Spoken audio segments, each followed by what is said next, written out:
தக்காளி மட்டும் வச்சு ஒரு சட்னி எப்படி செய்கிறது அப்படிங்கிறத தான் பார்க்க போகிறீங்க. வேறு இன்க்ரீடியன்ட்ஸுன்னு ரொம்ப அதிகமாக நம்ம எதுவுமே சேர்க்க போகிறது கிடையாது. நல்லா 2 பெரிய தக்காளி எடுத்துருக்கிறேன் நான். நீங்கள் தேவைக்கு தகுந்த மாதிரி எடுத்துக்கலாம். எடுத்து இந்த மாதிரி கட் பண்ணி வச்சுக்கோங்க.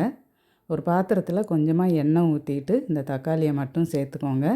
வேறு அதிகமாக இன்க்ரீடியன்ட்ஸ் எதுவும் கிடையாது இதுக்கு. இதில் இந்த தக்காளியை சேர்த்து நல்லா வதக்கிக்கோங்க.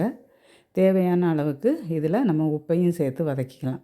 நல்லா குழைவாக வர்றது வரைக்கும் வதக்கிக்கிடணும். வதக்கினதுக்கப்புறமா ஆற வச்சு மிக்ஸி ஜாரில் அரைச்சிக்கலாம். இல்லை இப்படியே நீங்கள் வச்சுட்டு இதில் கொஞ்சமாக மிளகாத்தூள் சேர்த்து சாப்பிட்டீங்கன்னாலும் சாதத்தோடு சாப்பிட்றதுக்கு இது நல்லாயிருக்கும். இட்லி தோசை கூடயும் சாப்பிடலாம். இல்லைன்னா இந்த மாதிரி கொஞ்சம் கடுகு போட்டு எண்ணெயில் பொரிஞ்ச உடனே 1 டீஸ்பூன் அளவு மிளகாத்தூள் சேர்த்துக்கோங்க. இல்லை காரத்துக்கு தகுந்த மாதிரி நீங்கள் சேர்த்துக்கலாம். சேர்த்துட்டு கொஞ்சமாக பெருங்காயத்தூள் இதில் சேர்த்துக்கோங்க. சேர்த்து கருவேப்பிலை கொஞ்சம் தாளிக்கிறதுக்கு போட்டுக்கோங்க. போட்டுட்டு இதில் நான் மிக்ஸி ஜாரில் அரைச்சி வச்சுருக்கிற விழுதை நீங்கள் இதில் சேர்த்துக்கணும். இந்த தக்காளியை அரைச்சி சேர்த்துக்கலாம். அரைக்காமலும் கூட நீங்கள் குயிக்காக செய்யணுன்னா அப்படியும் கூட செஞ்சுக்கலாம். இப்போ இதை அரைச்சதை சேர்த்துருக்குறேன். சேர்த்து நல்லா கலந்து விட்டுக்கோங்க. உப்பு பத்தலை அப்படின்னு சொன்னாக்கா கொஞ்சம் உப்பு சேர்த்துக்கலாம்.